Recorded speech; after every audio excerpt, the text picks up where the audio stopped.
హబక్కూకు గ్రంథ వివరణలో భాగంగా ఈరోజు మనం 5వ భాగాన్ని విందాం. పరిశుద్ధ గ్రంథంలో హబక్కూకు గ్రంథము 2వ అధ్యాయము 6వ వచనం నుండి 11వ వచనం వరకు ఉన్నటువంటి వాక్య భాగాన్ని నేను చదువుతాను. జాగ్రత్తగా వచనం మనం విందాం వివరంగా. 6వ వచనం, తనది కాని దానిని ఆక్రమించి అభివృద్ధి నొందిన వానికి శ్రమ, తాకట్టు సొమ్మును విస్తారంగా పట్టుకుని వానికి శ్రమ. వాడు ఎన్నాళ్ళు నిలుచునని చెప్పుకొనుచు వీరందరూ ఇతన్ని బట్టి ఉపమాన రీతిగా అపహాస్యము సామెత ఎత్తుదురు కదా. దేవుని వాక్యం రాయబడినటువంటి విషయం ఏంటంటే, ఇక్కడ భక్తుడైనటువంటి హబక్కూకు గారు చదవనటువంటి లేఖన భాగంలో పోలుస్తున్నారు, బబులోను సామ్రాజ్యాన్ని పోలుస్తున్నారు అన్నమాట. తనది కాని దాన్ని ఆక్రమించి అభివృద్ధి నొందిన వారికి శ్రమ. బబులోను సామ్రాజ్యంలో ఉన్నటువంటి నెబుకద్నెజరు గారు తనది కానటువంటి సామ్రాజ్యాన్ని ఆక్రమించి అభివృద్ధి చెందాలని ఆలోచన కలిగి ఉన్నాడు కాబట్టి అతనికి శ్రమ. ఈ వాక్య భాగంలో మనం పెట్టుకున్నటువంటి టైటిల్ ఏంటంటే దేవుని యొక్క శాప. ఏంటండి? దేవుని శాప. బబులోను రాజ్యం ఇతర దేశాలను దోచుకొని సంపద కూడబెట్టుకుంది. అయితే దేవుడు ప్రశ్నిస్తున్నాడు, నీ దోపిడికి ముగింపు అని. ఏముంది దోపిడికి? ముగింపు అని. లోకములో ఎంతో శక్తివంతంగా కనిపించే వారు దేవుని యొక్క న్యాయపీఠం ఎదుట నిలబడాలి. తాము ధైర్యించిన క్రియలు చొప్పున మంచివేను చెడ్డవేను ప్రతి వాడు తీర్పు పొందినట్లు క్రీస్తు న్యాయపీఠం ఎదుట నిలబడాలి. అందరూ దేవుడి దగ్గర నిలబడాలి. అదేనటరా, దేవుడు ప్రశ్నిస్తున్నప్పుడు దేవుడికి ఏం చెప్పాలి? జవాబు చెప్పాలి. అందరూ నిలబడాలి. ఆదాము మొదలుకొని చివరిగా చచ్చిపోయేవాడు వరకు యేసు ప్రభు దగ్గర నిలబడాలి. అందుకని ఇక్కడ దేవుని వాక్యం ఏమని రాబడి ఉంది? మనం చదువుకున్న లేఖన భాగంలో భక్తుడు ఏమన్నాడు?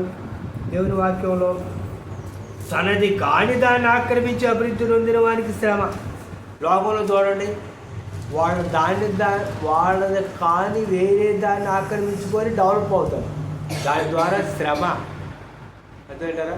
ఆహాబు రాజు గారు కూడా నాబోతు ద్రాక్షరసాన్ని నాబోతు ద్రాక్ష తోటను ఆక్రమించి దాన్ని అభివృద్ధి చెందించుకోవాలి, ఆ యొక్క తోటని కలుపుకోవాలనుకోండి. గెట్టు రాయి తీసేసి దాన్ని కూడా కలుపుకొని వేసేసుకోవాలనుకోండి. కానీ నాబోతు యొక్క రక్తం కుక్కలు ఎక్కడ నాకిని, ఆహాబు రాజు గారి యొక్క రక్తం కూడా కుక్కలు నాకిని రథం కడుగుతూ ఉన్నాం. అదే కదా అభివృద్ధి అంటే. నీ చేతుల కష్టార్జత నువ్వు అనుభవిస్తావు. నీ పొరుగువారిని దేని ఆశింపకూడదని దేవుని వాక్యంలో ధర్మశాస్త్రంలో 10 ఆజ్ఞలు రాయబడి ఉంది. అదేంటారా, మనం దేనిని ఎవరిని కూడా మనం ఏం చేయకూడదంటే మనం ఆశించకూడదు. నీ పొరుగు వారిని ఏది ఆశింపకూడదు. ఇక్కడ దేవుని వాక్యం చూస్తుంది, తమది కాని దాన్ని ఆక్రమించేవాడికి శ్రమ, తాకట్టు సొమ్మును విస్తారంగా పట్టుకునే వారికి శ్రమ, వడ్డీకి అధిక వడ్డీ చేసేవాడికి శ్రమ. అదేంటంట క్రైస్తవ సమాజంలో కూడా ఈరోజు ఏం జరుగుతుంది? మోసం, అబద్ధాలు, అక్రమ సంపాదన ఎంతకాలం కూడా నిలవదు. ఎంతకాలం బతుకుతారండి మహాబతుకులు? 60 ఎప్పుడైనా పోవాల్సిన వాడు. కోట్లు సంపాదించినోడైనా కూడబెట్టినోడైనా సరే ఎప్పుడో ఒక రోజు కోట్లు వదిలిపెట్టి వెళ్ళిపోవాలి ఒంటరిగా. ఏది మనతో పాటు రాదు. ఉన్నతకాలమే ఆశ, సంపాదన దాహం. అదేంటారా, ఎంత సంపాదించినా కూడా ఇంకా చూసుకోండి. చివరికి అది ఏమైంది? లోకంలో ఉన్నటువంటి పరిస్థితి ఏమైంది? లోకంలో ఉన్నవారు ఎంత సంపాదించినా అది ఉండదు. ఒక రోజు ఏమైపోద్ది? వీళ్ళు వెళ్ళిపోతారు.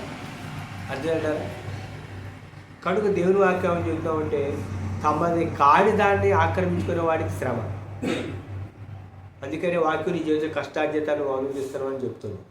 తర్వాత వాక్య భాగంలో 7వ వచనంలో మనం చూస్తే, వడ్డీకిచ్చేవారు హఠాత్తుగా నీ మీద పడుదురు, నిన్ను హింస పెట్టవారు జాగ్రత్తగా వత్తురు, నీవు వారికి దోపుడు సొమ్ముగా ఉందువు. బాధించి వారే లేచి తీర్పు తీరుస్తారు. దేవుని తీర్పు మనుషుల ద్వారా దేవుడు తీర్పు తీరుతాడు. అర్థమవుతారా? అదే కొంతమంది అంటారు ఏమి లేదండి ఇప్పుడే పోతున్నాడు చచ్చిపోయినాడు హఠాత్తు మరణం దేవుడి యొక్క తీర్పుకి గుర్తు అదేంటంటారా. కనుక దేవుని వాక్యం కూడా ఏమని చెప్తా ఉంది, దేవుని తీర్పు మనుషుల ద్వారా వచ్చింది. సంఘములో ఈనాడు క్రైస్తవ సమాజంలో అణచాలని చూసేటటువంటి వారు ఉన్నారు, మాటలతో గాయపడతాలని అనుకునే వాళ్ళు ఉన్నారు. కానీ మౌనంగా ఉన్నవారు రేపు సత్యం కోసం నిలబడతారు. క్రైస్తవ సమాజంలో దేవుని వాక్యం కోసం అదేంటంటారా. పరిశుద్ధాత్మ దేవుని యొక్క ప్రేరేపణతో దేవుని యొక్క వాక్యం యూట్యూబ్లో చెప్పాలనే ఆలోచన నాకు దేవుడు అనుగ్రహించారు. కాబట్టి దేవుడు నన్ను ప్రేమించినటువంటి వాక్యాన్ని 10 మంది చెప్పాలని మనసుతో యూట్యూబ్ ఛానల్ ప్రారంభించి వాక్యంలో ఉన్నటువంటి వాస్తవాన్ని పరిశుద్ధాత్మ సహాయంతో తెలుసుకొని నేర్చుకొని బయటికి తీసి దాన్ని యూట్యూబ్లో ప్రకటించడం జరిగింది. అదే ద్వారా సత్యం ఎప్పుడు కూడా దాగదు, అది విజృంభించి.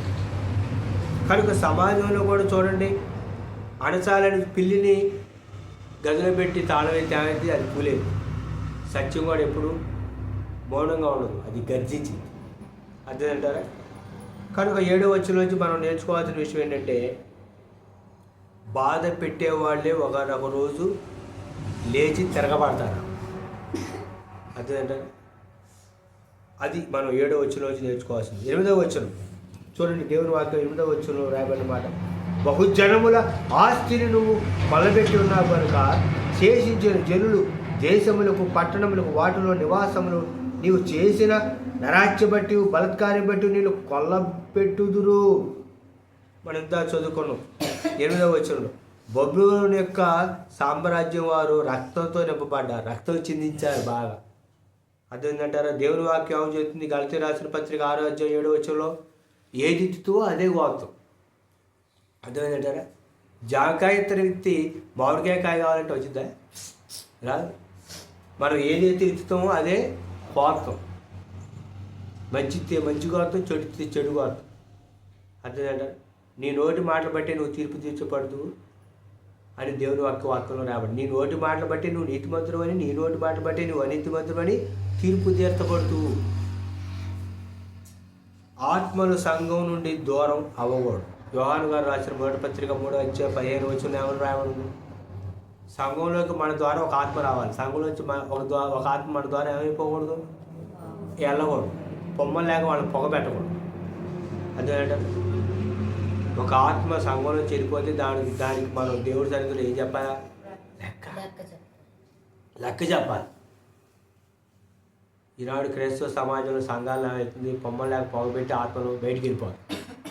వాటిని పడుచుకునేవాడు ఎవరు? తొడేళ్ళు వచ్చి గొర్రె పిల్లలు ఎత్తుకెళ్ళినట్టు ఎత్తుకెళ్ళిపోతాయి. కనుక 8వ వచనం నుంచి మనం నేర్చుకోవాల్సిన విషయం అది. 9వ వచనం దేవుని వాక్యంలో, తనకు అపాయం రాకున్నట్లు తన నివాసమును బలపరుచుకొని తన ఇంటి వారి కొరకు అన్యాయం లాభం సంపాదించుకునే వారికి శ్రమ. బబులోను రాజులు అక్రమంగా సంపాదించుకొని కోటలు కట్టుకున్నారు. దేవుడు అన్యాయంపై కట్టుకున్నటువంటి భద్రత ఎప్పుడు కూడా నిలవదు. అన్యాయం కట్టుకుంది ఎప్పుడు కూడా నిలవదు. అర్థమంటారు. సమాజంలో చూడండి, అన్యాయంగా డబ్బులు సంపాదించి కోట్లు కూడబెట్టుకొని కట్టుకుంటే అది నిలబడిద్దా? కూలిపోదు. నేడు క్రైస్తవ సమాజంలో కూడా వ్యక్తులు తమ యొక్క సామ్రాజ్యాలు కట్టుకుంటున్నారు. దేవుడి రాజ్యం నిలబడింది, కానీ వ్యక్తుల యొక్క సామ్రాజ్యాలు ఎప్పుడు కూడా నిలబడవు, కూలిపోతాయి అన్నమాట. దేవుని యొక్క సంఘం అంటే దేవుడు తన స్వరక్తం ఇచ్చి సంపాదించిన తన సంఘమును కాయటకు దేవుడు మనల్ని నిలబెట్టాడు. సంఘం ఎవరిది? యేసు ప్రభు. నాది కాదు, మీది కాదు. ప్రభు అయిన యేసు తన రక్తం ఇచ్చుకున్న సంఘం అది. కనుక దేవుడి రాజ్యం నిలబడింది, కానీ వ్యక్తుల యొక్క సామ్రాజ్యాలు, వ్యక్తుల యొక్క రాజ్యాలు ఇప్పుడు కూడా నిలబడవు. బబులోని సామ్రాజ్యం కూలిపోయింది, అది నిలబడలా, గర్వంతో ఉంది. దేవుడు ఇచ్చినటువంటి అవకాశాన్ని మంచిగా వినియోగించుకోకుండా గర్వించారు. అర్థమయ్యారా? మనకి అర్థమైన బాటలో చిన్నగా కొట్టమంటే కొట్టమన్నాడు కదా అని ఏం చేశారు? గట్టిగా కొట్టారు. అందుకని దేవుడు కోపం వచ్చింది, నేను చిన్నగా కొట్టమని ఎందుకు గట్టి కొట్టువని. అది విషయం అక్కడ. తర్వాత 10వ వచనంలో వ్రాయబడినట్టు మాట, నీవు చాలామంది జనం నాశనం చేయొచ్చు, నీ మీద నీవే నేరస్థాపన చేస్తున్నావు, నీ దురాలోచన వల్ల నీ ఇంటి వారికి అవమానం తెచ్చి ఉన్నావు. ఈరోజు చూడండి, ఈ యొక్క బబులోను రాజులు క్రీస్తు పూర్వం 586లో బబులోను సామ్రాజ్యం స్థాపించబడి 539 సంవత్సరం పార్తీక రాజు కోరెష్ ద్వారా వారు వచ్చి వీరిని జయించారు. వీళ్ళు సన్నగిలిపోయారు. అదేంటంటారా? ఎందుకంటే ఎప్పుడు కూడా దురాలోచనతో ఉన్నటువంటి వారు వీళ్ళు ఎప్పుడు కూడా నిలబడరు. ఈరోజు అంటే పిల్లల వల్ల తల్లిదండ్రులకి ఏంటి అవమానం. ఆత్మీయంగా కన్నటువంటి తల్లిదండ్రులకి ఆత్మీయ పిల్లలైనటువంటి వారి ద్వారా ఏంటి అవమానం. విశ్వాసం అట్టట్టుగా మీ విశ్వాసం ఇట్టట్టుగా వాళ్ళు ప్రార్థనకంతా భయం లేదని అన్నారు. దైవజనులు తిరిగితే ఏముంటుంది? సంతోషం, అవమానం? కాబట్టి అవమానం ఏంటి? అవమానం, సంతోషం కాదు. మనల్ని బట్టి దేవుడికి సంతోషం కలగాలి, అవమానం కలగకూడదు. బబులోను సామ్రాజ్యం కూలిపోయింది, మాదియా పారసిక సామ్రాజ్యం నిలబడింది. ఒక వ్యక్తి వల్ల దేవుని యొక్క సంఘంలో ఎప్పుడు కూడా బాధపడకూడదు, ఒకరి వల్ల సంఘం ఇబ్బంది పడకూడదు. ఈనాడు క్రైస్తత్వాన్ని ఏం చేస్తారో తెలిస్తే కొంతమంది తమ పేరు కోసం, ప్రఖ్యాతుల కోసం, వాళ్ళ యొక్క వైభవం కోసం, వాళ్ళ యొక్క సామ్రాజ్యాన్ని కట్టుకోవడం కోసం క్రైస్తత్వాన్ని భ్రష్టు పట్టిస్తున్నారు. దేవుడు కూడా దేవుడి సంఘాన్ని పాడితే దేవుడు కూడా దేవుడు శిక్షిస్తాడు. బబులోని సామ్రాజ్యం మీదకి శాపాలు వచ్చినాయి, కుప్పగూలిపోయింది సామ్రాజ్యం.